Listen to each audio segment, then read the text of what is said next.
recording this class, so you all can look at it later if you'd like, or other people from afar. So we start classes in the Vedic tradition with an invocation. And the idea of an invocation is to invite a presence that is something more than just as people here.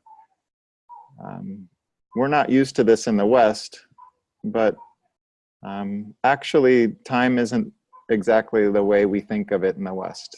There are opportunities to tap into forces that are out there that guide us and that have passed this information on.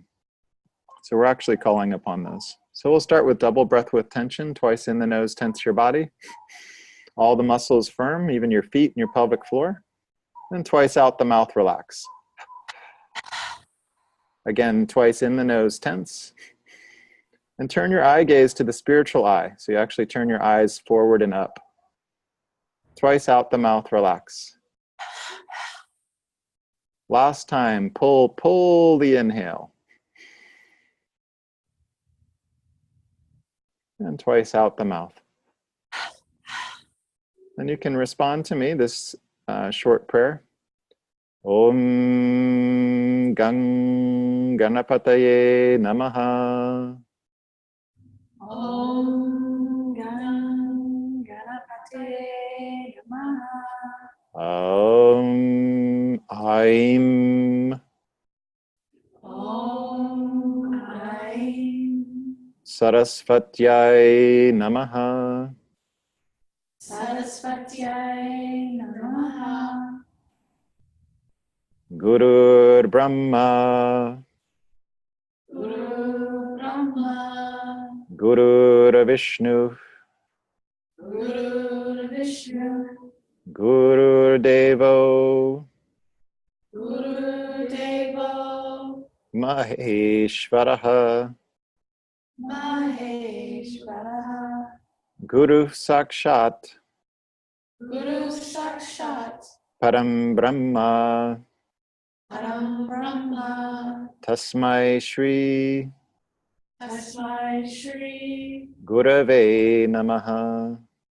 Gurave Namaha. Tasmai Shri Tasmai Shri Gurave Namaha. Gurave Namaha. Tasmai Shri Tasmai Shri Gurave Namaha. Gurave Namaha. Om Namah Shivaya. Om Namah Shivaya. So it's nice to see each of you. We are here in a Vedic classroom, and each of you are curious about Ayurveda. Ayurveda is meaning knowledge of life, and it's a part of the Vedic literature dating back at least 5,000 years.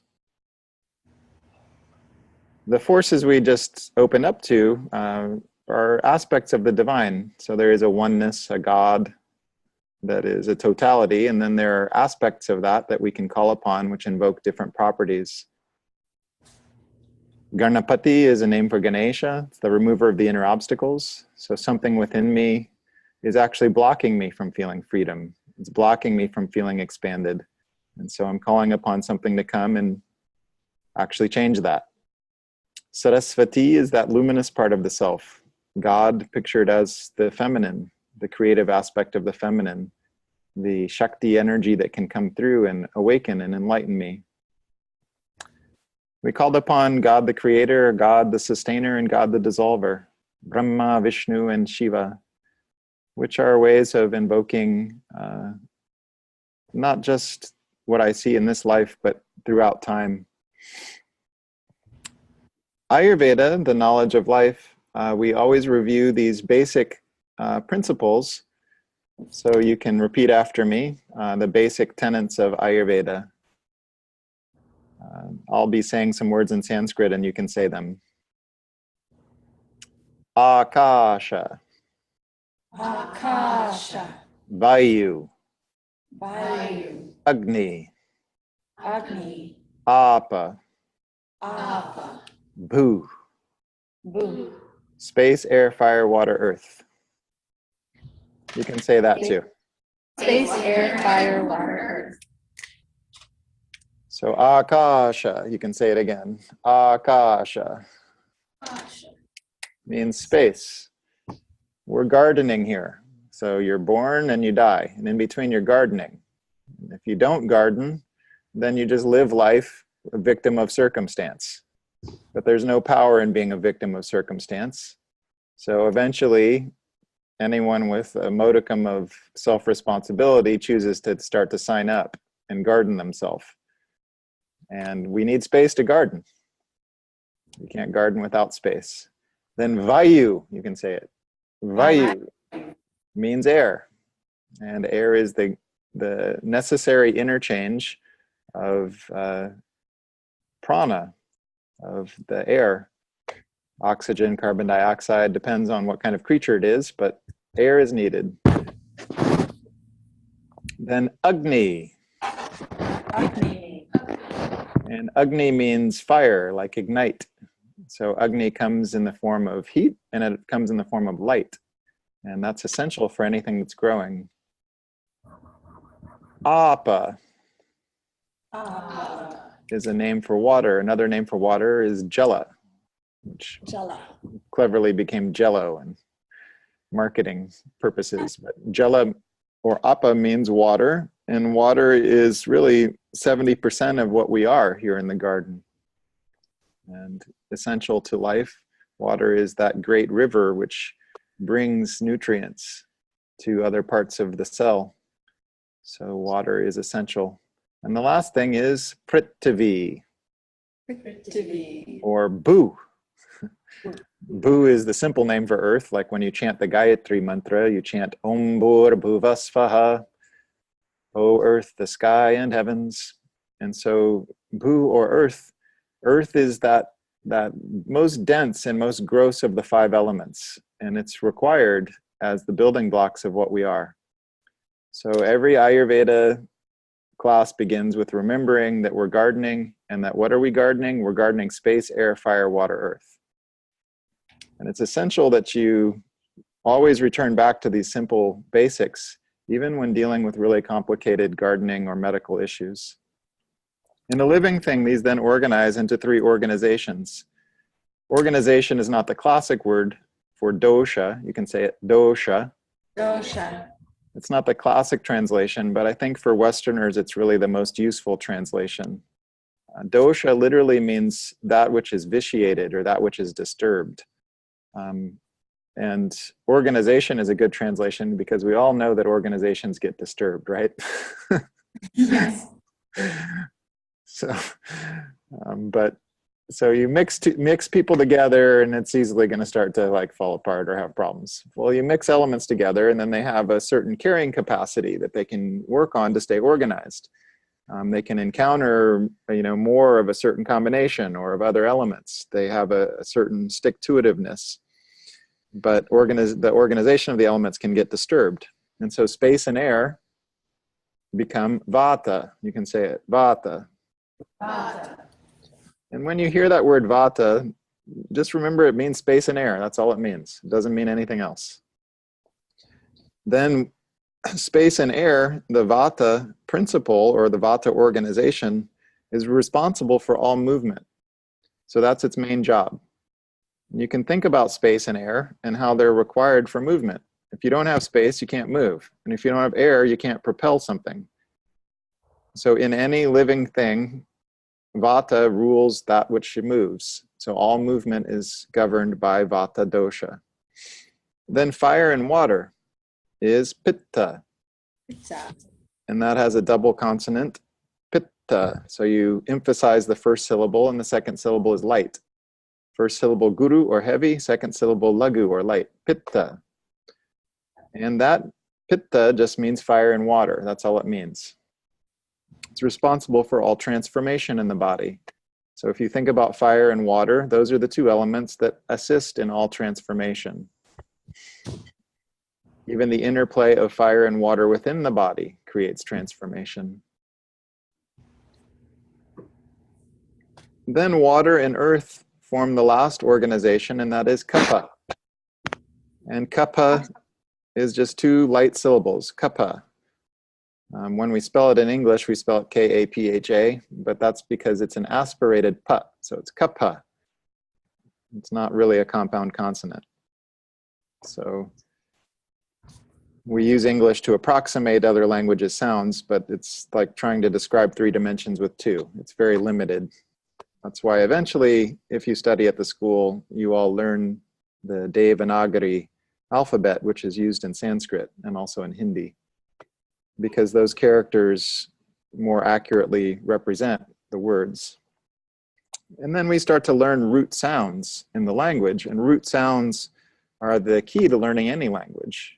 And Sanskrit, and learning the root sounds of Sanskrit is important, because if you're on this journey and you're learning the Vedas, then what's talked about in Ayurveda and yoga and Jyotish, or whatever branch of the Vedas you study, those root sounds will become key. It's like learning how to use a computer. It's an operating system. So we have the 3 organizations. We'll call them again: Vata, Pitta, Kapha. Pierre, real quick, Kappa's main...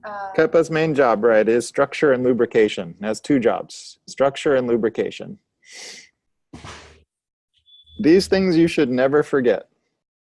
If you're teaching yoga, you're practicing yoga, if you're in a body, we're learning how to garden. Everything that we're going over today really should be taught in like 5th grade. As soon as someone's 10 years old. Double digits. These are the basics of how to be a person.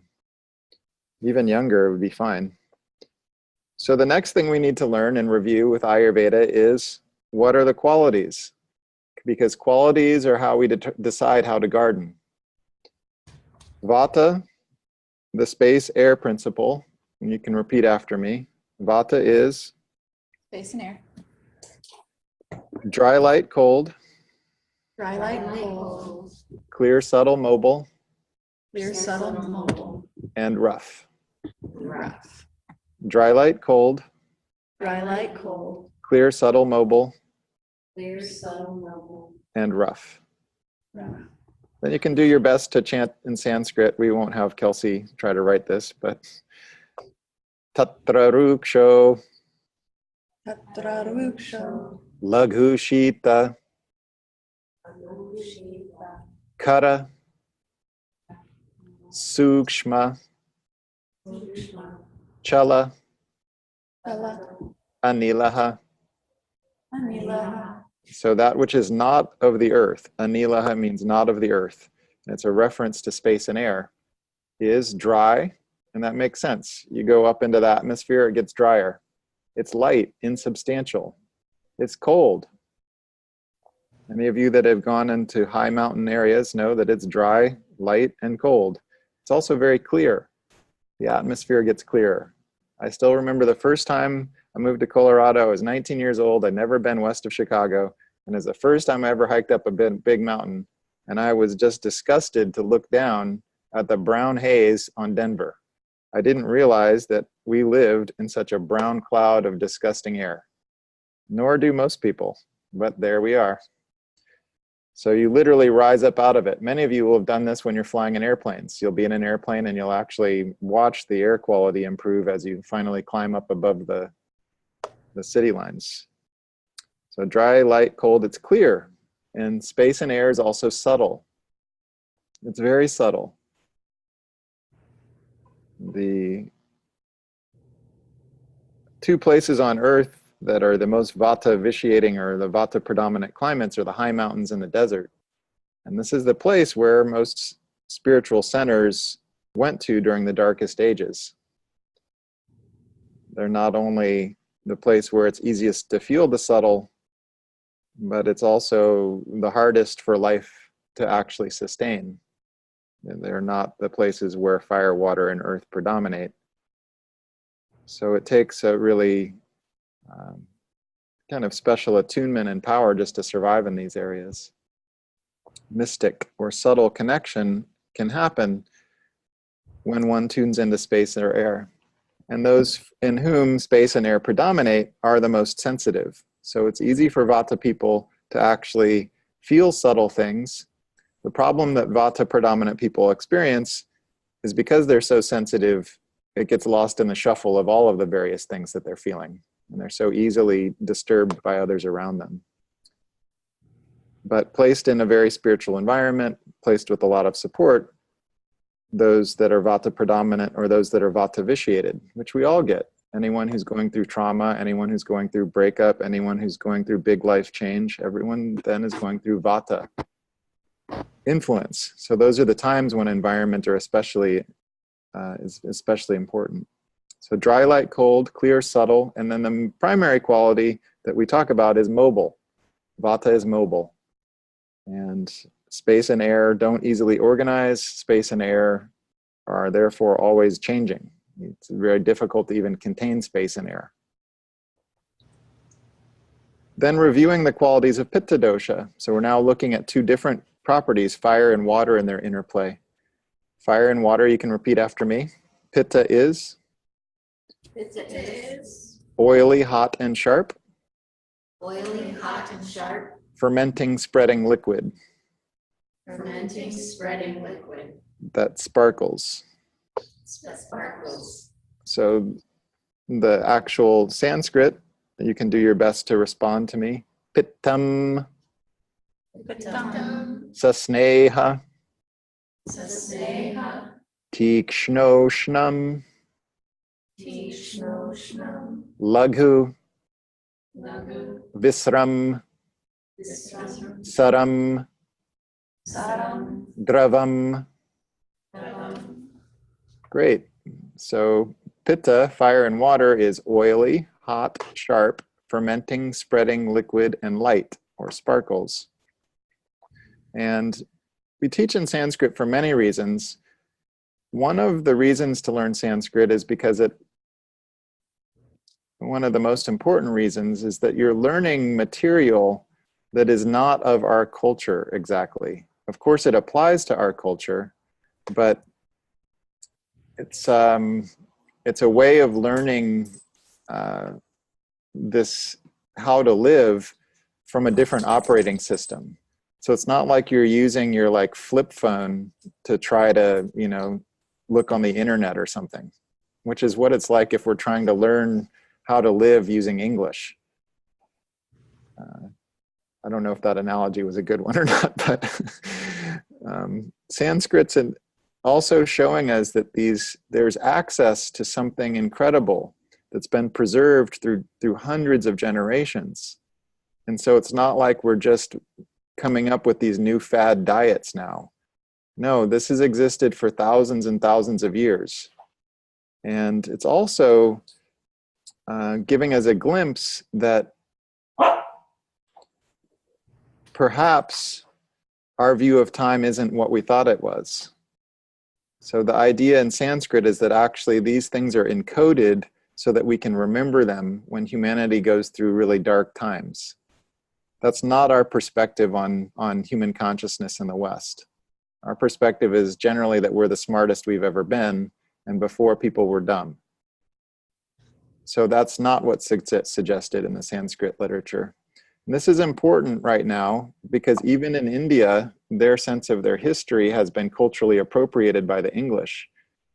And so there's even amongst modern young Indian people not really a strong enough sense of respecting what comes passed down through time.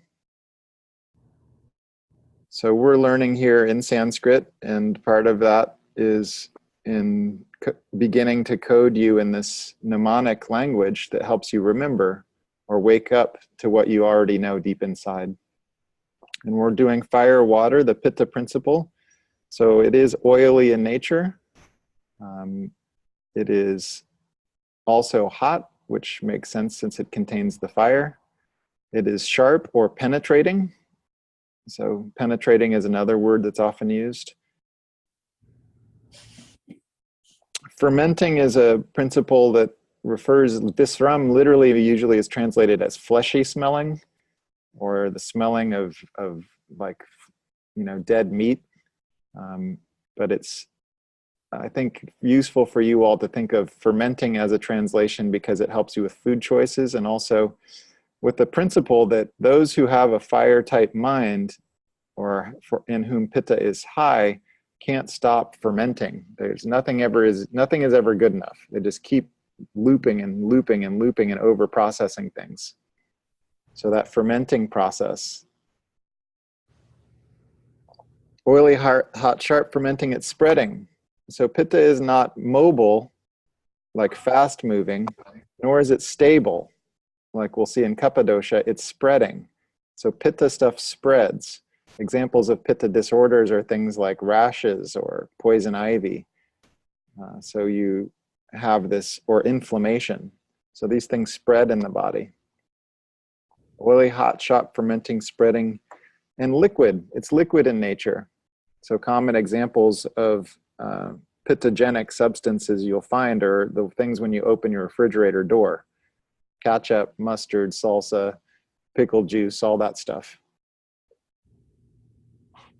All acids are pittogenic substances. So pitta is acidic in nature, liquid. And it's light, sparkly.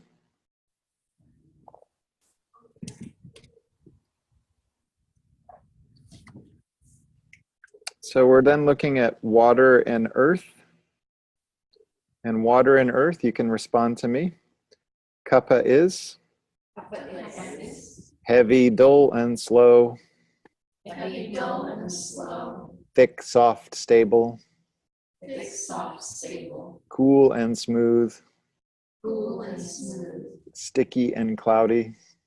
Sticky and cloudy. Oily. Oily. Even hard. So kapha has the most qualities because water and earth are the most substantial. So they have the most qualities. They're the most present and evident in this plane, in this dense plane we live in. So heavy, dull, and slow. We don't like the qualities of kapha dosha. We don't celebrate them a lot in the West, and especially in America, and yet they're essential to life. We need the heavy quality in order to actually have bodies. We need the dull and slow quality to keep life at a pace where we can live. The pace of life actually is slow. The dull and slow quality actually help us when we eat food. Mucous membranes and mucous linings inside your body are dull and slow. And we need that because if the food, we didn't have something to slow down the food, it would pass right through us. This is the problem that people have when pitta goes high. Stuff just passes right through, called diarrhea. Heavy, dull, and slow.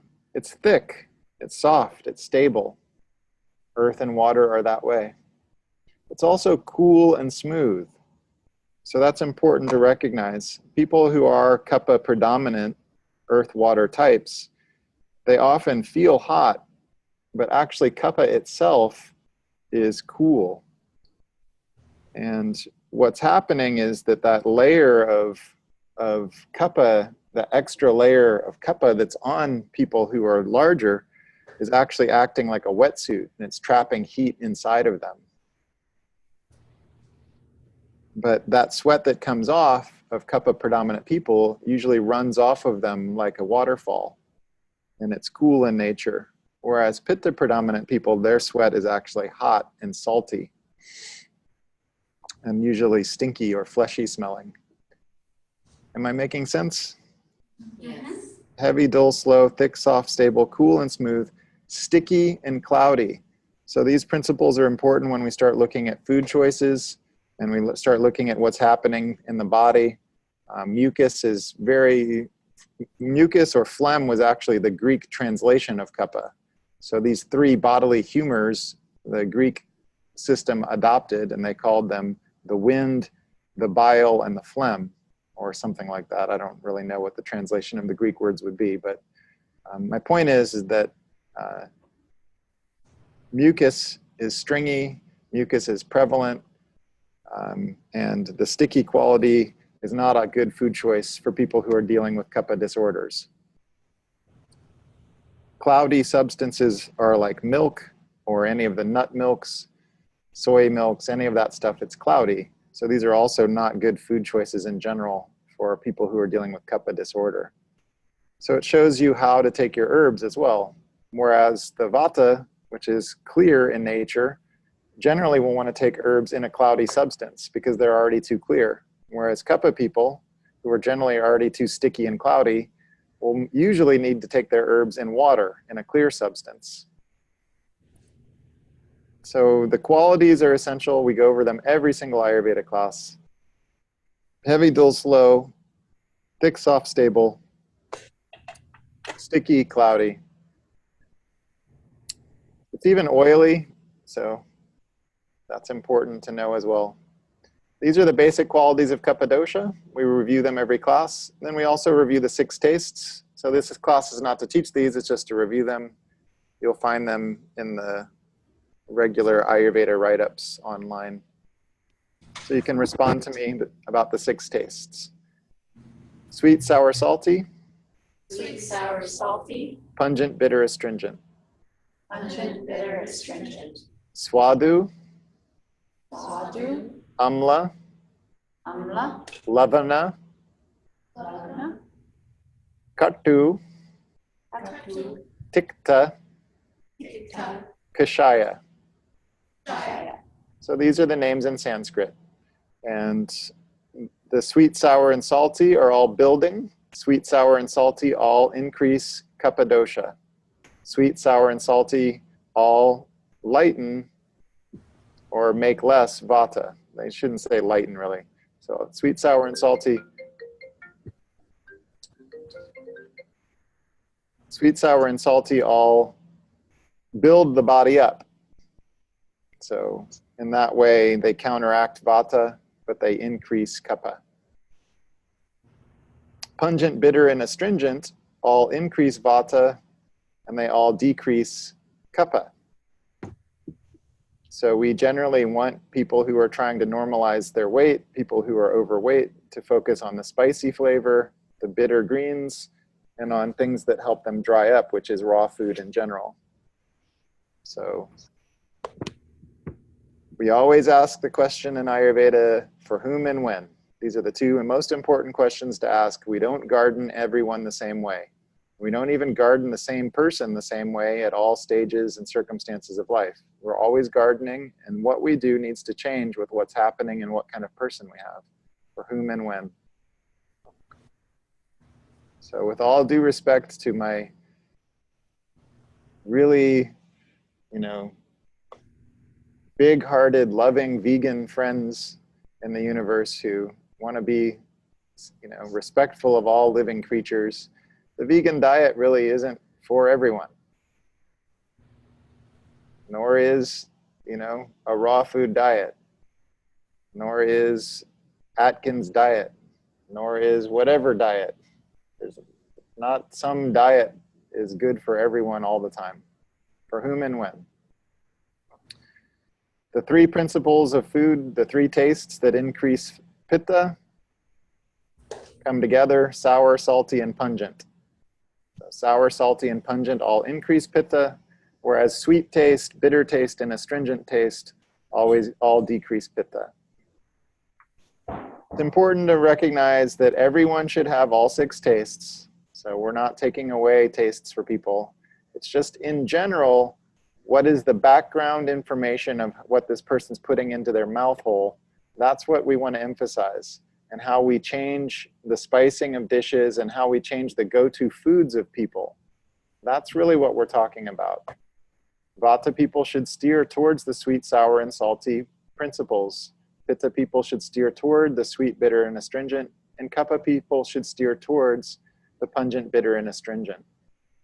These are just the basic background. And it's a perfect lead into our today topic, which is called Dinacarya. You can say it. Dinacarya. Am I still here, Kelsey? You are now. Dinacarya. Okay.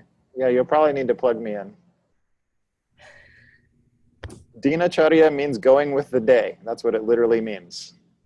Charya means conduct. So it's conduct according to the day. So there's also, conduct according to the night, conduct according to the season, conduct in line with the Creator, or conduct in line with God's principle is called brahmacharya. It's one of the basic yama that you all learn, yama niyama, the codes of conduct. So here we have going with the day. And generally in your manual, which you all may have. Does someone have a copy of the manual there, Kelsey? Yeah. I always like to show the picture of, I drew a picture of the day, you know. So there's 2 pages, and one has a picture of the day. And sunrise and sunset, that's the day, right? And keep in mind that Dinacarya is going to change as the seasons change, but the principles of the daily routine should remain the same. What we're really working on, each of us, is how to live. And that, those of you that are teaching, you're actually teaching people how to live. That's the most important thing that we're doing. Westerners have infinity. We can do whatever we want. But the problem is that we no longer have a culture, especially Americans. At least in Europe, there are still vestiges of regionally appropriate culture, regionally appropriate festivals. There are still vestiges of how to live according to the day. For example, in Europe, they still make bread every day. In America, we stuff our bread full of so many fillers that people that come from other countries and eat our bread develop intolerance to wheat. They think it's, you know, celiac disorder or gluten intolerance. But the real problem is all the crap we put in our bread. Not to mention the ways that we've adulterated wheat as a grain. When wheat was respected as a grain and grown in ways that were sustainable, and when bread was made every day, there weren't the preponderance of wheat allergies and gluten intolerance and celiac disorder that is so prominent today. This is the Ayurveda take on it. There are many people from India who do fine with eating at Indian restaurants and having naan or roti or chapati, but if they eat any Western breads over a period of time, they start to develop intolerance. So my point is, because we as Westerners don't have culture, especially Americans, we actually need to create one.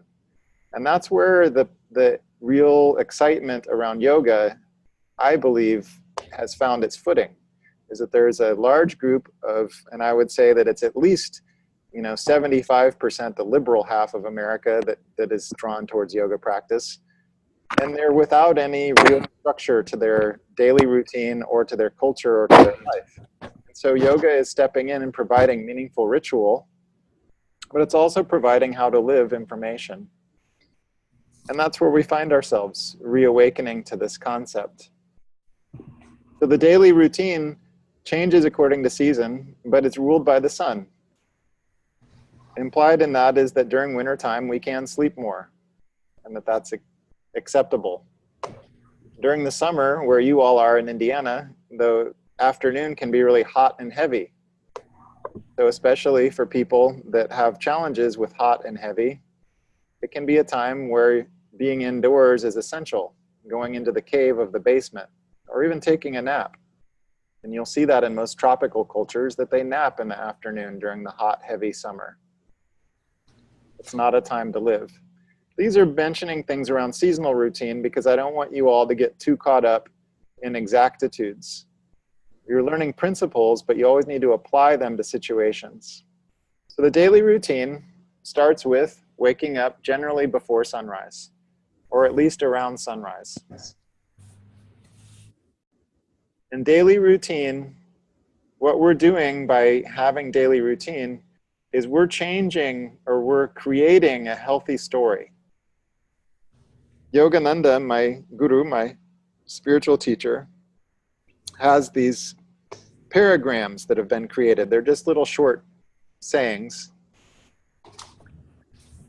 And that's one of the requirements for you all to buy. I don't make you all buy a lot of books in the teacher training, but those in the teacher training, you have to buy a few things. This one costs like, I don't know, $2 or $3. But it has really powerful sayings and condensed into a small amount of writing. And one of them, which is I think called Habit, he talks about who you are is not like your once in a while bright, brilliant ideas or good deeds or acts that you do. Who you are is your everyday habits. That's who we are. And so changing daily routine is really the cornerstone of health and wellness. as much as young Americans, especially those that go to college, like to stay up late, long term, it's no way to live. The glory of life is in the early morning. So waking up before sunrise and seeing the sunrise is that literal invocation of the new spark or the hope. Seeing sunrise lights up within a person's consciousness this new possibility. The light has come again. And we can't underestimate the effect of these powerful luminaries on us. So seeing the sunrise, even like in Indiana in the winter, a lot of times it's gray or overcast. But if you wake up to see the sunrise in the winter, you'll see a little blink of color on that horizon. And in Indiana in the winter, that might be the only time you see color in the sky, is that blink that happens when the sun rises, even on a gray day. It is the new hope. So we're instilling in people that importance. And Kelsey, you may write this on the board, I'm not sure, but the day and the first few hours of the day is the kapha portion of the day. So the beginning of things is always kapha. So beginning of life from 0 to 30 in a human, more or less, is the kapha age. And so it is in the day as well. The first many hours of the day, like 6 to 10, or something like that generically, is kapha period. And that's when there is this newness. There's dew on the grass. The animals are full of life. The daytime animals are out. They're happy. There is ojas. Ojas is the essential building block. After everything else has been made in the body, rasa rakta mamsa meda asti majja shukra artava, or your plasma, your blood, your soft tissue, your fat, your bones, your nerve, and your sex tissue, after all of that has been created, then after that, ojas, this essential building block of life that is to be preserved. Ojas is very present in the earth plane in the early morning. That it is like the sweet sounds of the birds, it's the dew you see on the grass. And so interacting with that out in the world, being outside, being in nature, going for walks, being with the living biosphere at that time, that's how to start the day. That is when I work with patients who are suffering from depression or someone who's going through a big life change, this is the first thing that I emphasize. If they're not willing to wake up early and see the sunrise, what does any other suggestion I make even matter? I mean, does it cost anything to wake up early? It doesn't, you know? So this is the traditional recommendation. Wake up and have gratitude is the second part of that. So my Ayurveda guru, Dr. Lad, Vasanta Lad, always used to say, you can say, oh God, it's morning. Great God, it's morning. Or, oh God, it's morning. So we want to be in the first principle. And part of waking up early means going to bed at a reasonable hour. So I like to talk about that right at the beginning of class. So frequently, especially in this era, it's easy to get sucked into screens. And it's important that screens get turned off after sunset. Even not having overhead lights is important after the lights go out. So we artificially trap ourselves in this waking consciousness, but the use of electricity. Our modern inventions, there's nothing wrong with them, but we become enslaved to them. That's why we have all these movies like The Matrix, where we're shown trapped by technology. It's a reflection of what is happening, but we're choosing it. So we have the choice to interact with technology in a different way. Right now, the school's trying to sort that out with social media. How do we use Facebook?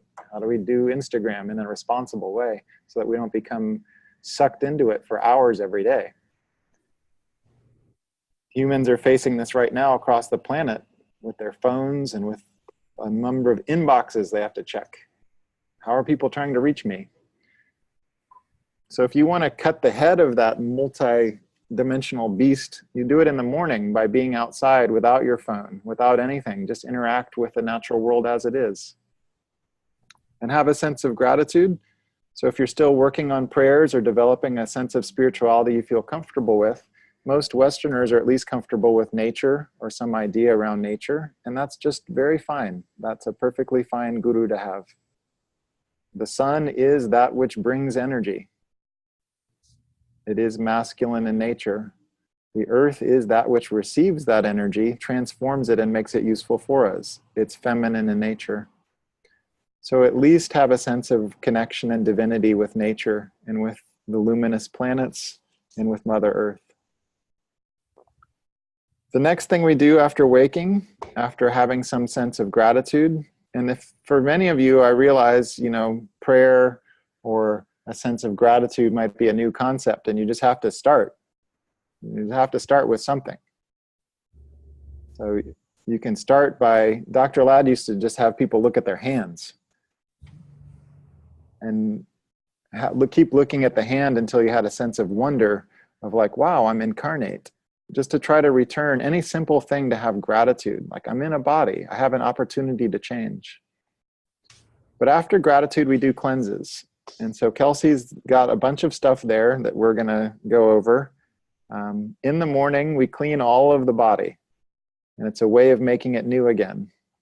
So the first thing you do is to drink warm water. It can be hot water if you want during the winter, but warm water. And it's not cold water in the summer. So you still need to drink warm water in the summer. What you drink that out of can be as fancy as you want. But generally, spring water is good.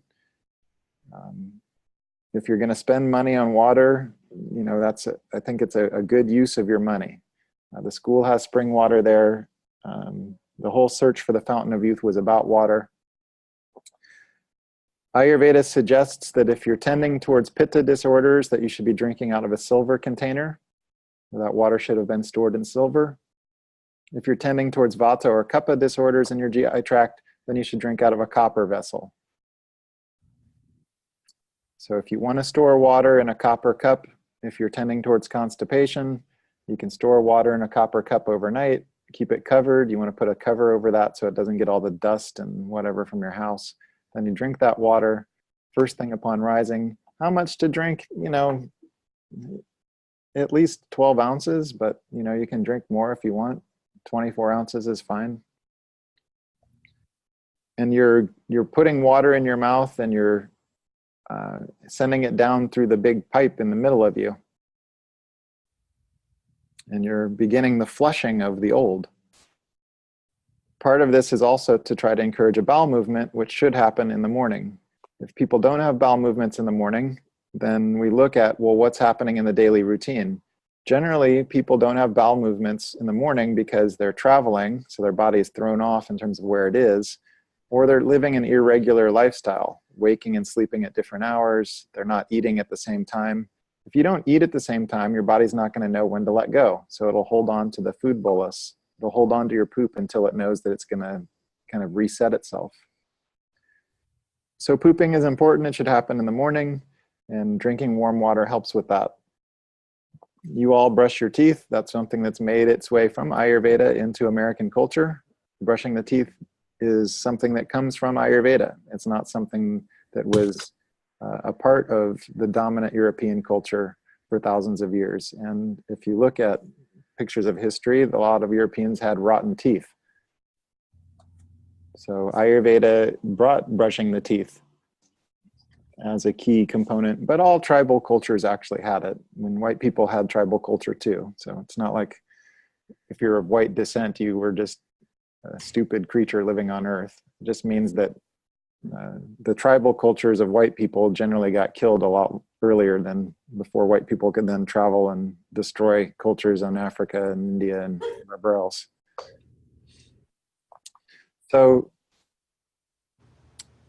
and not to, just turn on white people, because ethnocentric behavior happens everywhere, right? But brushing the teeth is just a part of cleaning the mouth. So scraping the tongue, and I don't like using the word scraping for pitta people, maybe massaging the tongue or cleaning the tongue, because you want to be gentle with a tongue scraper. But scraping is a good word because we are trying to remove the sticky, stringy quality of ama. Ama literally means undigested food, and it shows up on your tongue as a paste. So before you brush your teeth, or even drink your water, when you look at your tongue in the mirror, you'll see some coating on it. Now, you all have probably eaten because it's 11:30 there, so your tongue won't be neutral. But when you look at your tongue first thing in the morning, what you're going to see is a coating. And whatever is on the tongue, that's representing what's down the rest of the pipes. That's just the beginning of the pipe. So if you have a coating that far up on your pipes, imagine what it looks like down below. Generally, kapha type disorders are going to show up as a thick white paste. Pitta type disorders, your tongue might be super clean, but you're going to have like raised red buds on your tongue, or you're going to have scalloping from pushing your tongue into your teeth. And vata type disorders are going to show up as cracks on your tongue, dry cracks, or kind of black discoloration. Pitta can be yellow or green on the tongue as well. But generally, with most Americans, it's just going to show up as raised red papillae, or there's going to be scalloping on the sides of the tongue. So you look at your tongue and you clean your tongue. And even Pitta people will have generally some coating that you can clean off. Then kapha people, which Hasina is kapha predominant. Now is not the time for Hasina to do this. However, other times when kapha people are suffering from a lot of mucus-borne disorders, like they're always having coughing, they're always having phlegm, they're always having runny nose, or they're having sleep apnea because they're snoring.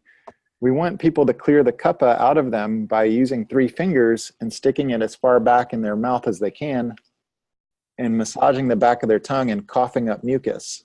Now, she shouldn't be doing that now because she's pregnant and she's having morning sickness, so she doesn't need help coughing stuff up anyway. But she has so much mucus. I do. She has like an excess of mucus right now. What can she do if she can't do that? Well, she can do it. She just shouldn't do it violently. You do want to like kind of cough and retch stuff up. Hasina's body type, they, generally it's, generally they make babies pretty easily, and they generally stay on the vine. That's what I call it. Keep the fruit on the vine. It's vata people, and especially older vata ladies, the skinnier body types, that it's hard to keep the fruit on the vine. So miscarriage happens a lot more frequently. But there are challenges for Hasina. Is really more about keeping the development of the fetus to be healthy, and that she doesn't have like stagnation type disorders.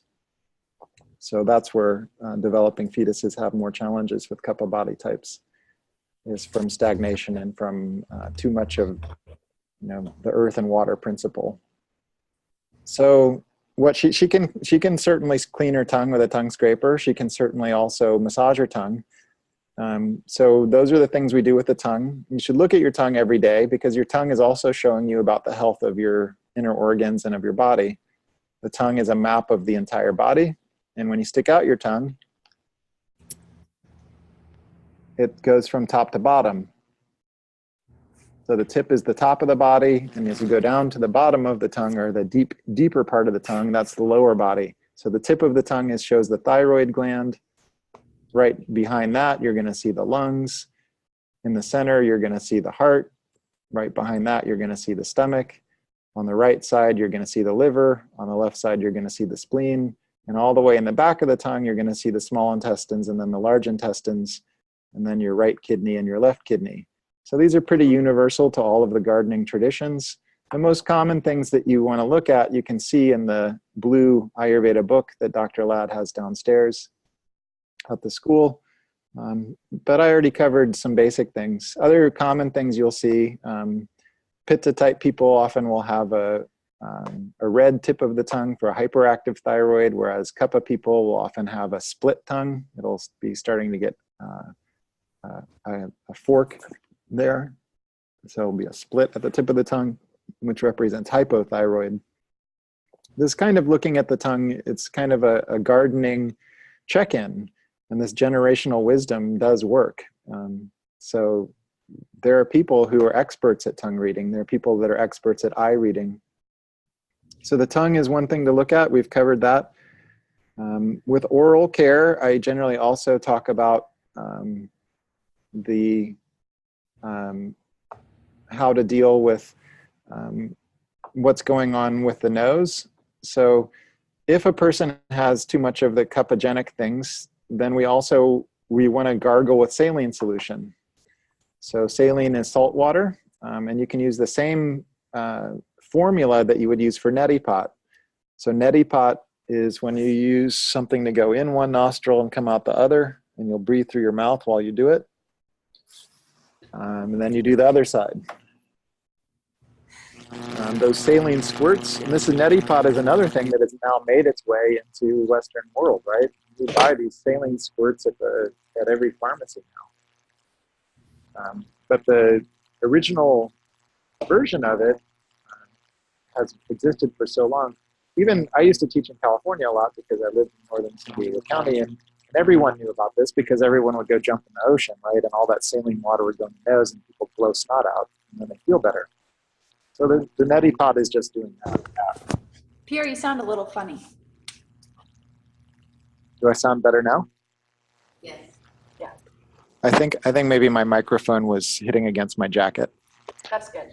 So for cuppogenic, they gargle, and gargling needs to happen for a while. So I like people to gargle, as they walk around the house and, prepare things or whatever. Gargling should happen for several minutes. It shouldn't happen for 15 seconds.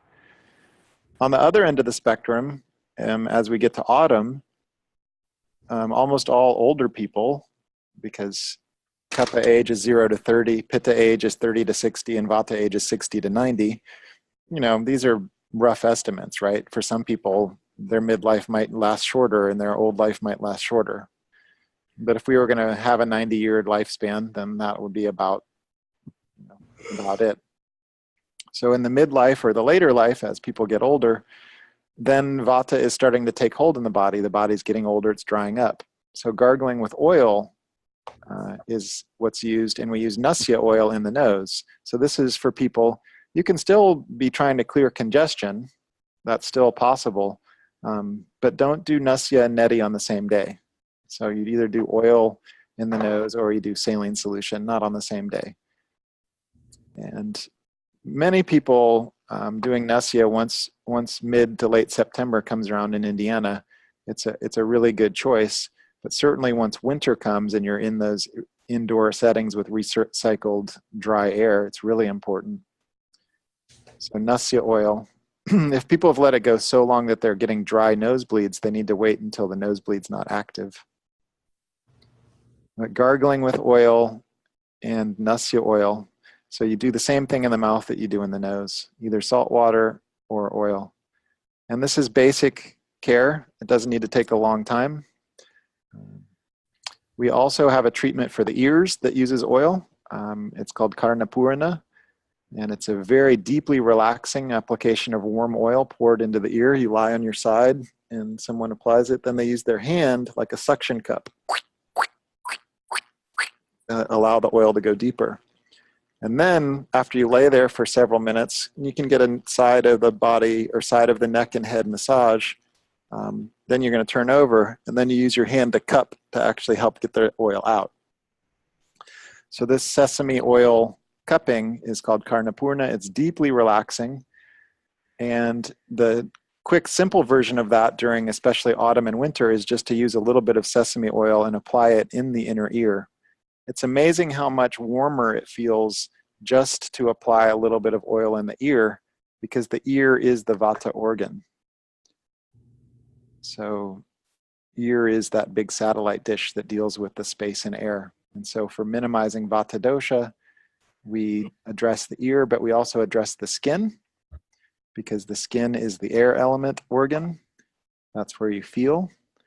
And so we do a lot of things for the skin. And Kelsey has some examples there. She has it's like a loofah. It's a scrub made out of vetiver, which is an Ayurvedic herb which has rejuvenative properties for the skin organ. And so this is used for exfoliating while you're in the shower. If you're doing a full skin treatment, depending on who you are, then the classic order of things for Ayurveda is to do Abhyanga first. And Abhyanga means over the body or often on the body. And it refers to putting oil profusely over your body.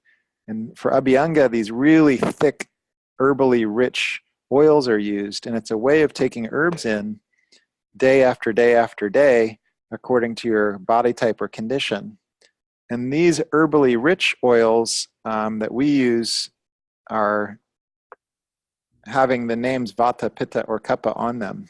And so the Sharada brand Ayurveda, she's done an incredible job of making really rich classical Ayurveda oils. So you would apply those oils in the morning. Ideally, this has happened after you've had a bowel movement. And this herbally rich oil needs to stay on your skin for like at least 30 minutes, but longer is better. Now, not everyone has time to do this, right? So, what are you going to do every day? This, in the Western world, people with jobs, this is more likely something that happens once a week. You apply this herbally rich oil, you leave it on for 30 to 45 minutes. You're walking around in your bathrobe or maybe in the summer and not much at all. And then you're going to go into a warm shower and you're going to wash off that oil. And I always like to remind Americans that if you're doing Abhyanga regularly, you need to also be doing some kind of drain cleaning regularly. Otherwise, you're going to clog up your pipes. So there is a challenge in the modern era when it comes to Abhyanga practice, and that we can easily destroy our plumbing. So Abhyanga is traditionally this very mineral-rich, herbally rich oil that's applied, left on the skin in the morning for 30 to 45 minutes. Then you take a warm shower or you have a steam after it. And if you get the treatments of an Ayurveda, you'll usually go get a steam. You can now buy steams, by the way. They have them on Amazon. So a steam tent is actually, your head won't be in it, so you'll be in something that's up to here. And then this basically just hot water steam is going to be going through the rest of your body. That's especially important for Pitta people who tend to get hot in the head. But all of us, we can be doing steam tents. And there are some nice modern inventions around that. So Abhyanga and then hot shower or a steam. And then you pat dry with your towel. You don't scrape the oil off with your towel. The other thing I like to mention real I guess practically is that if you're using these towels and they have oil residue in them, you can potentially start a fire in your dryer, which has happened to people. So be mindful if you're drying a bunch of oily towels. Make sure you get the oil out of them, and then you might consider air drying them. So we then have, after all of this, the possibility for your morning practices. And if you're doing yoga asana practice, the physical practice, then you might have chosen to do this instead of or before doing Abhyanga, this really heavy, rich oil application. And how much yoga posture practice really depends on age and circumstance. For most people in midlife, 15 to 20 minutes of yoga posture practice is plenty. There's no need to be doing these 60 to 90 to 2-hour classes. That being said, for people with Kapha disorder or Kapha people in general, they do need to exercise more. And for those of people who are drawn towards, a really powerful and active body temple, then yoga asana is excellent, and practicing a longer series is certainly useful. Yoga asana practice, the training of the physical vessel, is supposed to be done before the age of 30. Unfortunately, in our culture, even kids that are drawn towards the body often play sports which damage the body very badly. I'm an example. I have a right arm that still cracks and pops from throwing a baseball way too many times. I have severe knee and hip challenges due to playing soccer for 15 years. So it's not like playing sports are bad. We want kids to have the sense of play and fun. It's the damage that's happening to young people's bodies through repetitive use that can change, and yoga teaching is essential. So I'd love to see yoga become a part of all youth sports. So yoga asana practice early in life, and by the way, kids love it, right?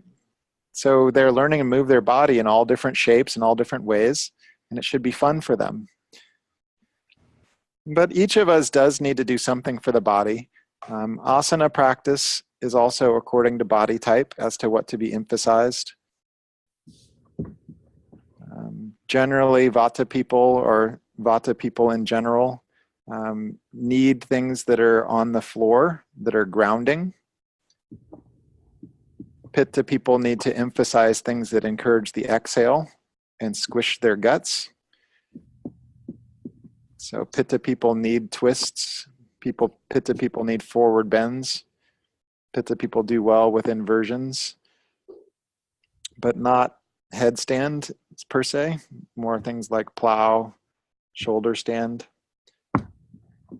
But especially forward bends and twists are emphasized. It's good. Pitta people also do well to actually sweat a little bit. So, that's true, that it's good for them to sweat and get some things out.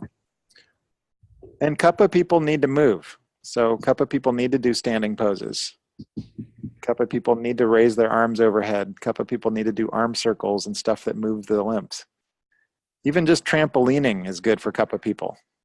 But not you right now, Hasina, because you have a baby. So don't be doing trampolining.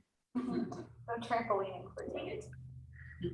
So I've covered yoga asana basics. Morning is the best time to practice. It sets the tone for the day.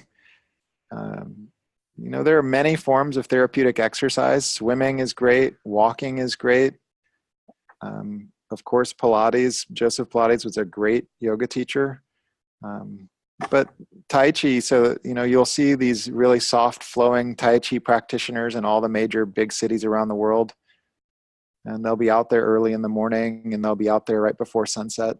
So anything, but don't make exercise a challenge. And when you're teaching people, yoga is wonderful, but just getting people to walk outside in the morning is really what I start with as a yoga teacher when I'm working with people designing a program. I forgot to talk about the eyes. So we do have special things we do for the eyes in Ayurveda. The simplest thing is we use these glass eye cups, and we use spring water. And you generally need to have either one eye cup for each eye, or you need to make sure you put boiling water in between. That's just general eye safety. If you have something going wrong with one eye, you don't want to spread it to the other eye. So at least clean it well. We also use rose water in the eye. And you can also use ghee in the eye. To put ghee in your eye, you need to lie down and put a little bread dough dam around your eye, like a kiddie pool. And then it gets filled up with melted ghee. You need to make sure the ghee's not hot. So that medicated eye bath, with a ghee eye bath is used for especially people suffering from dry eyes or pitta type disorders to the eye. It's also possible to use Triphala eye wash. Triphala is the three fruits, Bibhataki, Harataki, and Amalaki. You can use Triphala eye wash if people are having any kapha type disorder to the eye. But eye care, the simplest thing I like to say for us Westerners is at least bring water from the tap up to your eyes and wash your eye every day, especially in this day and era where we're all looking at screens so much. Are there any questions that have come up about my long spiel for the last hour? Hasina wants to know, what's the benefit of ghee in the eyes? Yeah, so ghee, we're really careful about what we put in the eye. The eye is the most visible part of the nervous system. So you would see the nervous system, you would see the brain and the spinal cord. And it's like a jellyfish, right? And then you've got these little nerves that come through to the eyeballs. So the eye is this really special, very sensitive, hypersensitive part of the nervous system. And we do this ghee eye bath. For one, it's just deeply, deeply relaxing for the eye and for the visual function, and also for frontal headaches. But it's also for people that are suffering from any dry eye, from any irritation in the eye. So it's regenerative. People that tend towards kapha type disorders in the eye, glaucoma, for example, generally not as indicated. What other questions do you all have? Can we take like a 5-minute moving break? Yeah, so let's take, you all can take a little more than 5 minutes. Why don't you come back 5 till the hour? Okay? About 5 minutes. Yeah. Yeah, okay. Take Okay. 5-minute break. All right. Bye.